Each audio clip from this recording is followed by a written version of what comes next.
마테오가 전한 거룩한 복음입니다. 그때 예수님께서 제자들에게 말씀하셨다.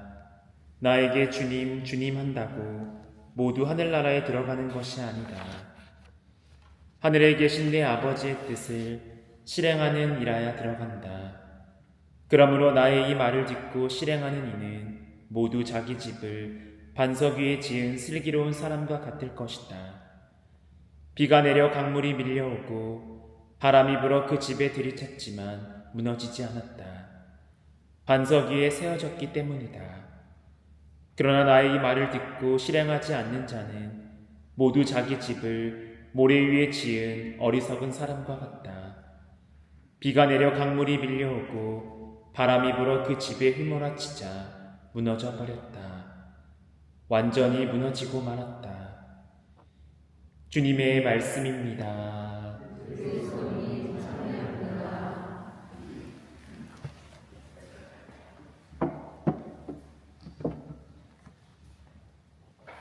찬미 예수님, 여러분 성당 오시는 길 어떠셨나요? 힘들지 않으셨나요? 네, 그럼에도 첫눈이 내리는 걸 보면서 올겨울 또 어떤 마음이 드셨나요? 싱숭생숭 했나요? 아니면 나의 또 처음 누군가가 떠올랐나요? 가로등 아래로 눈송이가 하나둘 떨어질 때 괜히 우리의 마음은 두근거립니다. 그렇게 첫눈은 참 묘합니다.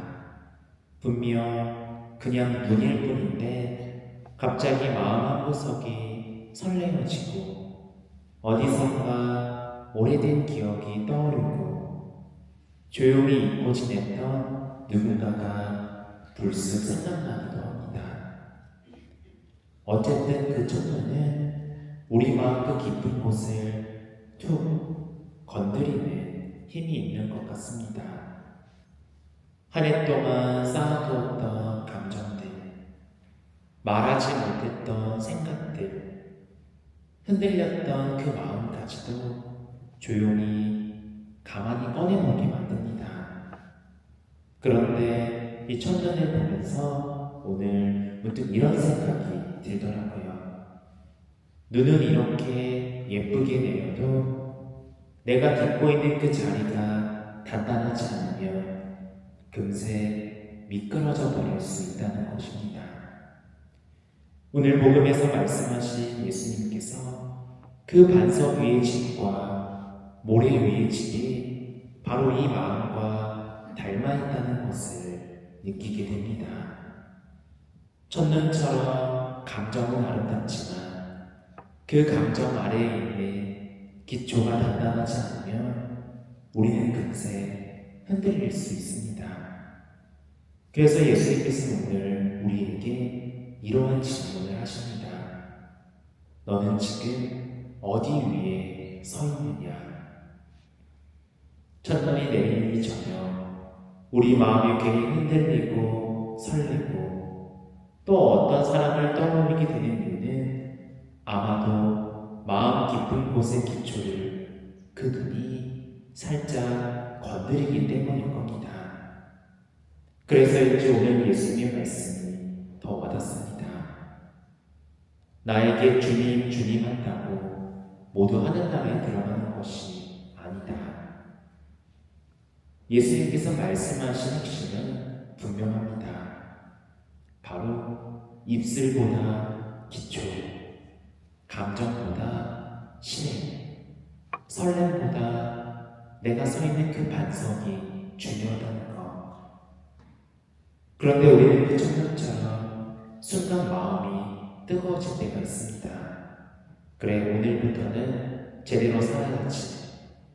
오늘부터는 기도를 열심히 해야지. 내가 미워하는 저 사람을 용서해야지. 하지만 어떤가요? 그런 감정은 눈처럼 금세 녹습니다. 그렇게 예수님께서는 눈처럼 녹는 그 감정보다는 그 감정의 따뜻함보다 이 행동의 단단함을 원하십니다. 그래서 예수님께듯이 이 비유를 살펴보면 두 사람이 지은 집은 모양도 규모도 장식도 나오지 않습니다. 오직 기초만 다릅니다. 그리고 두 집 모두 비가 오고 강물이 밀려오고 바람이 심하게 부는 똑같은 현실을 봤습니다. 그런데 어떤가요? 한 집은 버티고 다른 한 집은 완전히 무너졌다고 합니다. 왜 그럴까요? 기초가 어디에 있었는지가의 차이입니다. 말만 하던 그 신앙은 첫눈처럼 아름다워 보일지 모르겠지만 금방 뭐가 없어집니다. 하지만 말씀을 내가 실행하는 신앙은 눈이 쌓이고 얼어도 비가 오고 바람이 불어도 끝내 무너지지 않습니다. 그래서 예수의 말씀을 듣는 것만으로는 반석이라고 칭하지 않습니다. 바로 듣고 실행하는 것까지 나아간다는 겁니다. 바로 그 사람이 반석 위에 집을 지은 사람들입니다. 그런데 그 실행은 거창한 것이 아닙니다. 내 안에 있는 사소한 것에서부터 실행할 수 있는 것이죠. 그러한 이 작은 움직임이 우리를 모래에서 반석으로 옮기는 힘이 됩니다.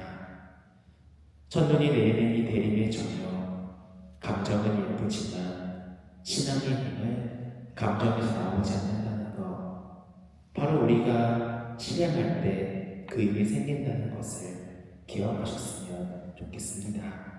우리가 그 실행으로 옮길 때 우리 마음도 첫눈처럼 깨끗해지고 반석처럼 단단해집니다. 우리가 보내고 있는 이 대림시기는 내 마음이 얼마나 따뜻한가를 확인하는 시기가 아니라 내 발이 지금 어디에 서 있는가를 확인하는 겁니다. 형제 자매 여러분, 지금 내리고 있는 눈처럼 우리의 마음도 잠시 하얗게 물들어가는 이 시간, 예수님께서 조용히 다시 묻습니다. 너는 지금 어디 위에 서 있느냐? 듣고만 있느냐? 아니면 듣고 실행하며 살고 있느냐? 오늘 하루가 끝나기 전에 아주 작은 것 하나라도 주님이 바라시는 그 방향으로 나아가 봅시다. 그 작은 실행 하나가 오늘 내리는 첫눈보다 더 아름답고 반석 위의 집처럼 우리의 신앙을 단단하게 세워줄 것입니다. 아멘. 주님께서 여러분과 함께 마테오가 전한 거룩한 복음입니다.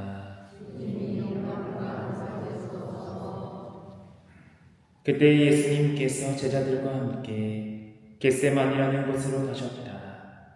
그리고 제자들에게 내가 저기 가서 기도하는 동안 여기에 앉아 있어라 하고 말씀하신 다음 베드로와 제베데오의 두 아들을 데리고 가셨다. 그분께서는 근심과 번민을 휩싸이기 시작하셨다. 그때 그들에게 내 마음이 너무 괴로워 죽을 지경이다. 너희는 여기에 남아서 나와 함께 깨어 있어라 하고 말씀하셨다. 그런 다음 앞으로 조금 나아가 얼굴을 땅에 대고 기도하시며 이렇게 말씀하셨다. 아버지, 하실 수만 있으시면 이 잔이 저를 비켜가게 해주십시오. 그러나 제가 원하는 대로 하지 마시고 아버지께서 원하시는 대로 하십시오. 그러고 나서 제자들에게 돌아와 보시니 그들은 자고 있었다. 그래서 베드로에게 이렇게 너희는 나와 함께 한 시간도 깨어 있을 수 없다란 말이냐? 유혹에 빠지지 않도록 깨어 기도하라. 마음은 간절하나 몸이 따르지 못한다 하시고 다시 두 번째로 가서 기도하셨다. 아버지, 이 잔이 비켜갈 수 없는 것이라서 제가 마셔야 한다면 아버지의 뜻이 이루어지게 하십시오. 그리고 다시 와 보시니 그들은 여전히 눈이 무겁게 감겨 자고 있었다. 예수님께서는 그들을 그대로 두시고 다시 가시어 세 번째 같은 말씀으로 기도하셨다. 그리고 제자들에게 돌아와 말씀하셨다. 아직도 자고 있느냐? 아직도 쉬고 있느냐? 이제 때가 가까웠다. 사람의 아들은 죄인들의 손에 넘어간다. 일어나 가자. 보라, 나를 팔을 넘길 자가 가까이 왔다. 주님의 말씀입니다.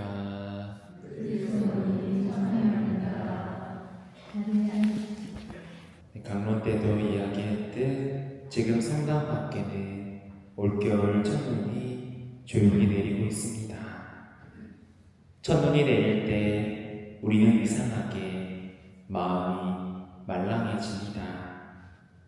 괜히 누군가가 떠오르고 멀어졌던 사람 하나가 생각나고 설렘과 그리움이 같이 내려앉는 순간.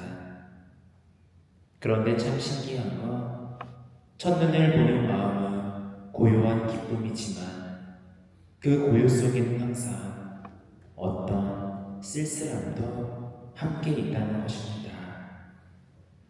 오늘 복음에서 만나는 예수님의 마음도 그렇습니다.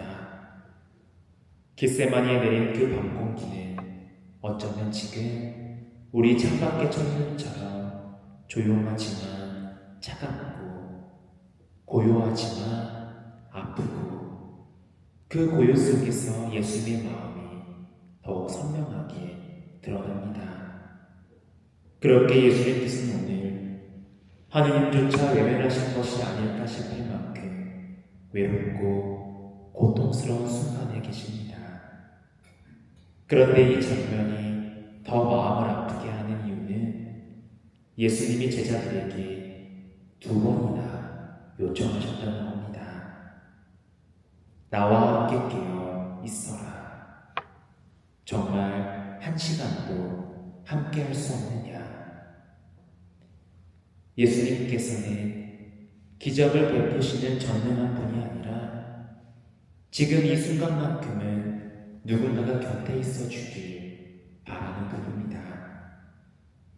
누군가 조금만 옆에 있어주면 버틸 수 있는, 실은 너무 인간적인 고통의 밤. 예수님은 그날 밤 능력, 기적을 찾지 않으셨습니다. 바로 동료를 찾으셨고 사랑을 찾으셨습니다. 그렇게 이 겟세마니의 기도는 예수님의 신성보다 더 인간적인 목소리입니다. 하느님의 뜻을 알고 있어도 여전히 무섭고 피하고 싶고 흔들리는 그 모습, 어쩌면 우리가 가장 솔직한 기도를 드릴 때와 닮아 있습니다. 주님, 정말 이건 힘듭니다. 내가 피할 수 있다면 저를 피하게 해주십시오. 하지만 결국 주님 뜻 안에서 하고 싶습니다. 예수님은 이 밤 고통 속에서도 도망치지 않으셨습니다. 오히려 예수님은 이 밤에 하느님께 모든 것을 내어 맡기셨습니다. 그리고 그 기도가 예수님을 십자가까지 이끌었고 그 십자가가 결국 우리를 구원했습니다. 성시간에 우리를 보러 오신 예수님 앞에 우리 마음을 조용히 내려놓는 시간입니다. 어쩌면 오늘 첫눈처럼 우리 마음에도 무언가가 소리 없이 내려오는 밤인지 모르겠습니다. 어떤 분에게는 멍든 마음 위에 내려앉는 위로일 수도 있고, 또 어떤 분에게는 불안한 하루를 위해 덮이는 평화일 수도 있고, 또 어떤 분에게는 이제는 그만 내려놓으라는 예수님의 초대일 수도 있습니다. 그래서 예수님께서는 지금 이 앞에서 우리에게 이렇게 말씀하십니다. 유혹에 빠지지 않도록 깨어 기도하라. 마음은 간절하지만 몸이 따르지 못한다. 이 말씀은 질책이 아니라 너무나도 다정한 현실 인식입니다. 우리의 간절한 마음을 가진 것들을 다 안다고. 하지만 너가 약한 것도 알고 있다고. 그러니 지금 기도해야 한다고. 깨어 나와 함께 있으라는 말씀이시죠. 그렇게 오늘 이 성시간에 우리 각자에게도 같은 말씀을 하십니다. 주님은 지금 우리가 드리는 기도가 완벽하지 않아도, 집중이 안 되어도, 말을 잘 못해도 괜찮다고 하십니다. 겟세마니의 예수님은 기도를 잘하는 사람을 찾지 않으십니다. 그저 지금 이 자리에서 곁에 있어줄 사람을 찾으셨습니다. 오늘 그 자리에 우리가 앉아 있습니다. 첫눈이 내리듯 우리 마음 위에도 오늘 이 예수님의 은총이 조용히 내려앉기를 정합니다. 우리도 이 이어지는 묵상 시간에 예수님께 이렇게 말했으면 합니다. 주님, 이 시간 당신 곁에 머물겠습니다. 제 마음이 흔들려도 당신 뜻 안에 머물게 해주십시오. 라고 전하며 이어지는 이 시간,